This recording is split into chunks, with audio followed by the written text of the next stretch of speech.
Good God evening. I pray, Lord, that you will have us to open our eyes in the spirit to hear with spiritual accuracy concerning this Proverbs 17.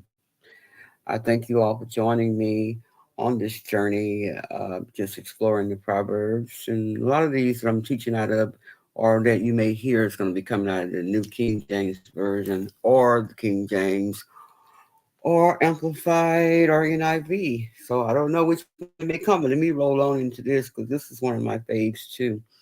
On this 17, let's start at verse 1. These words that I'm giving you, of course, you know it's all about wisdom, practicality, integrity, all of that. And one of the words that stood out to me in this whole reading was just looking at this first verse that's talking about in the New King James Version says, better is a dry morsel with quietness than a house full of feasting with strife. And this is really true. You know, we have so many people who can just drain you or make you upset about little small words they say or something that you know that is really irking you. But peace and contentment is very important right now. We got so many people that are fighting over political issues and everything else. So peace and contentment is showing you to have this simplicity of life where you have your values there and you know you think about these areas and people are always trying to flaunt what they have, but there's a lot of conflict, and wisdom is a whole nother issue versus intellectualism. We need to think about conflict and tension. We need to prioritize. We need to think about our relationships and versus material abundance.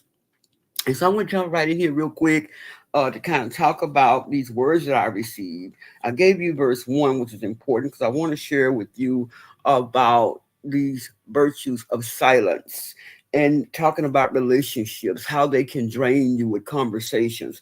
It's very important that you pay attention because a lot of these people, they don't care anything about where you're going. You need to think about finding somebody who is interested in the necessities of where God has taken you so you all can sharpen one another and support one another.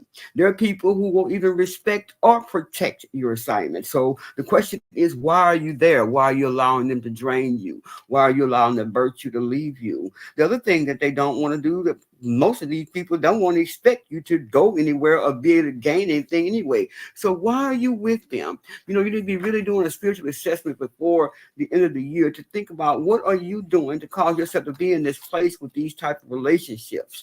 You know, these people ain't doing anything but breathing a whole lot of weaknesses into you. They're there to take and drain. I call them sapsuckers in my book. You might want to go get that one, Discerning Undercover Sapsucker. You can find it on Amazon. But we need to look at, a lot of people have been heartbroken, hurting, and everything else. So they tend to do this. They tend to disrespect. They tend to not protect. They tend to try to derail or make you feel like that you're not enough and you're not going to get there. They know where you're headed. That's the reason why a lot of these things are there. They know that you're going to go where God has destined for you.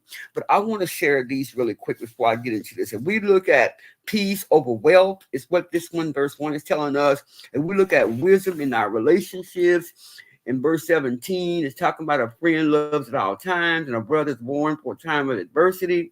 You know, meaning that true friendship is consistent. You know, that means you got the support of them, you support their family, they support you, they support your vision, you know, and all of that. It just builds strong, supported relationship. And it's crucial in this time right now. And then restraint. Okay, you need to have restraint in your speech because many people, like I told you, they talk too much, you know, and think about silence. You know, it's so powerful. This is the reason why you got to know the virtue of the silence. Silence is going to give you warfare even to win in the virtue of it, you know, so you won't be drained. This means you have this inner stillness in your mind. You're free from this onslaught of all kind of thoughts about what they're thinking or what you're thinking about them. You know, it's important that you look at how you find focus and self-inwardness, so you can be aware of what you're thinking and what you're saying and communicating with people, so this virtue won't be taken from you and people draining you. So it's a benefit in being quiet, okay? It's a benefit to help you improve your thinking and watching your social skills, so you won't be going too far in talking, and that you can have clarity about what you're saying and how much you are saying to others, okay? So finally, I want to go over this particular part because there's so many different nuggets out of this. Please read all these, verse 28, read verse 15, especially read verse 27, talking about the restraint and knowledge of your words, okay? And then verse 22 is very powerful. You need to have a joy about what you're doing so you don't get drained. Take these down real fast. I want you to look at, I always talk about impact versus influence, okay? A lot of people think that they got all these credentials and titles and all these initials behind their name, and like I always say, going nowhere fast, spiritually ignorant in a whole lot of things, because we think that our influence is there, our title is there, and and if we can't really get in our position where God is trying to take us.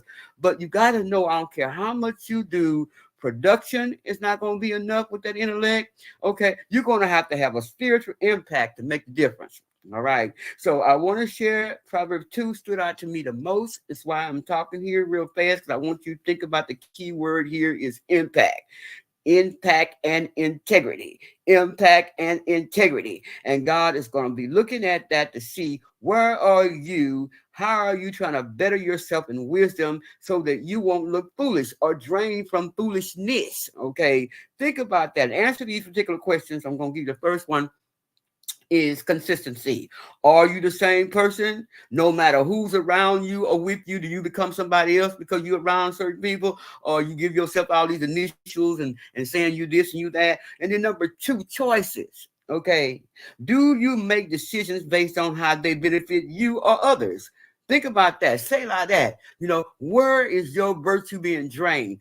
Where are these conversations that sapping your energy because of the choices you made to try to benefit you for whatever reason? And God is saying, I didn't tell you to go there. That's why you drained. This is why this conversation is taking you out. Number three is credit. Are you quick to recognize others for their efforts when you succeed, or just all about you?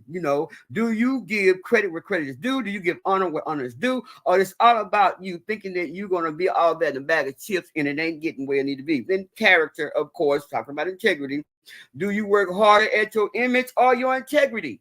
Is it about just what you got intellectually or title, or is it about integrity, so God can say, this is who you are, not who you think you are or want to be like? Oh, I don't want to preach. And number five, credibility is very important. Have you recognized that credibility is a victory point, okay, for us all? Silence is a virtue. The question is, are you going to keep being silent enough so you can have the power of the warfare of those that are draining you in conversations? Or are you going to do just what this verse 1 says? Better a dry crust with peace and quiet than a house full of feasting with strife. Meaning, do you want peace and contentment? Do you want the simple things of life that God can give you that's beyond money? That means you want the harmony. You want the abundance. You want the strength so that you won't be drained and pulled away from where God is trying to take you. Remember, silence is a virtue, but it's also going to give you freedom on the onslaught of thoughts that is also trying to drain you. We'll talk later. God bless you. So glad you made it here. See you tomorrow. Bye-bye.